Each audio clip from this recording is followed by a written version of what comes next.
Hey folks, David Stewart here. Let's talk a little bit today about talent, which is something that somebody asked for in the comments on a recent video. It's something I've talked about a lot and actually have written a lot about is talent, what the nature of talent is. Are you talented? Are you not talented? The best analogy I can give is that talent is like an uncut diamond. If you've ever seen an uncut diamond, it's not pretty. It's a rock. It's a lump of rock that you have taken out of the earth. And so in order for a diamond to actually be beautiful, you have to cut it. That is, you have to shape the diamond into something that has the form that people appreciate. So talent is real. I've taught lots of different students music and other subjects as well, but music in particular, talent is very real. Some people are just really good at it right out of the gate. They have a natural inclination towards music. They learn very quickly, and that's usually where you're going to see talent manifest, is people are going to learn more quickly if they're very talented. However, if they never pick up their instrument, then they really don't have anything to offer anyone.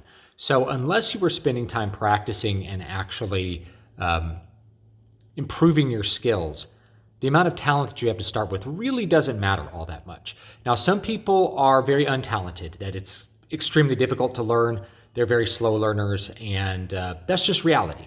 Different people have different aptitudes naturally, but those aptitudes are not going to be apparent unless you take the time to refine what you've been given and to learn your trade, to do your reps, to do your practice. Now, where I think a lot of people have this attitude that talent is some sort of, I don't know, God-given state that just manifests itself, like rises from chaos and exists, is because they see people who are very talented, like maybe they see a very talented performer on the stage. And so the thought is, I'm not as talented as them. I could never do what they do. What you're seeing is the cut gem. You're not seeing the process that was required to bring about that final performance, that final product. So you're seeing the performer on stage. What you're not seeing is the hundreds of hours of practice that person has put in order to achieve that level of skill, in order to achieve that level of proficiency in their instrument. They had to put in a lot of time, and that's invisible. What's only visible is the final product, and that is by design. If you're a performer, you want people to see your best. You don't want people to see you going on stage and sight reading and missing all the notes. You weren't sitting in the practice room or wherever that person practices. They might practice in their bedroom or wherever it is. You're not sitting there watching them slowly play the piece at like 1/6 tempo because it's too hard for them and they're missing all the notes until they learn all the fingerings and then they get the piece right and are able to speed it up. You don't see any of that process. You just see the final product. So remember that even the most talented person still has to put in a ton of practice to get where they're going. The other thing about talent is that just like how it requires practice to bring it out, to refine it, the amount of effort, the work ethic required in order to have a good final product is therefore going to be very, very important. And so a person who is, quote, less talented, a person who learns a little bit slower in one area than another person, can nonetheless have much higher achievement than them simply because their work ethic is better, simply because they're more consistent about working, simply because they really dedicate themselves to it and they end up with a better final product than somebody who's more talented, somebody who has a more natural inclination towards whatever they happen to be doing.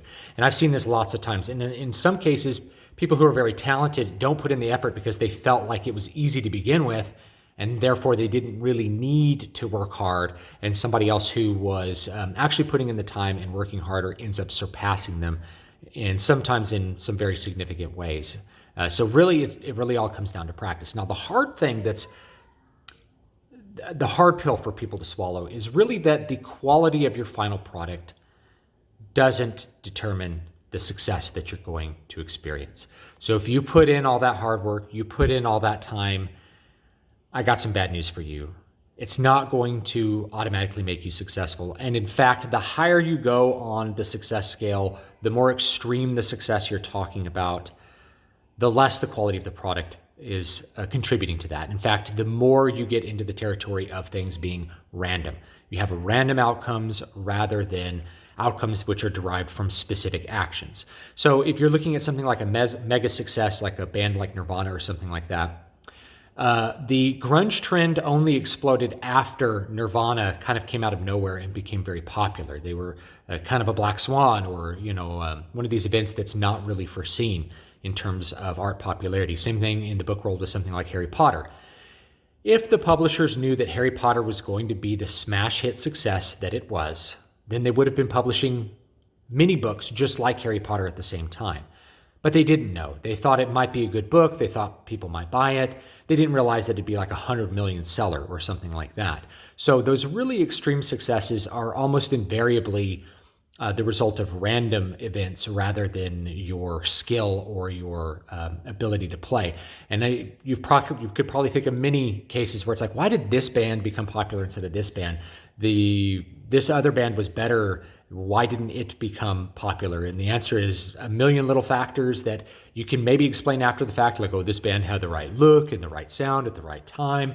It was timing, or they met this person who gave them a golden ticket. But it really, when you kind of sweep that aside, because those things, you're not coming out with 20 different bands that are the same and all successful.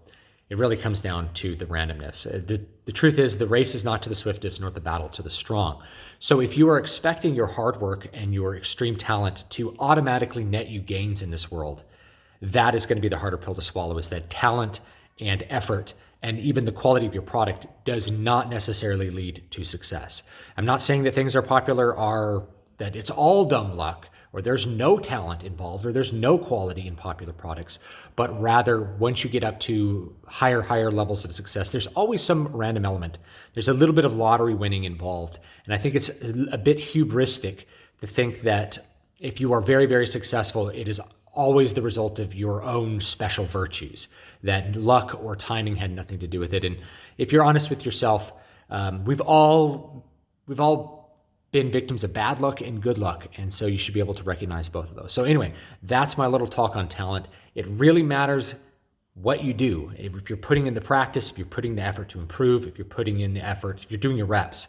Basically, if you're spending your time in the practice room, or you're spending your time in your word processor improving, or whatever skill you're trying to improve, practicing your drawing skills, your painting skills, your art skills, that is where you're actually going to refine your talent and turn yourself into something where people are going to be like, I wish I was as talented as him, because they're not going to see the practice process. So thanks so much, and I'll see you guys next time.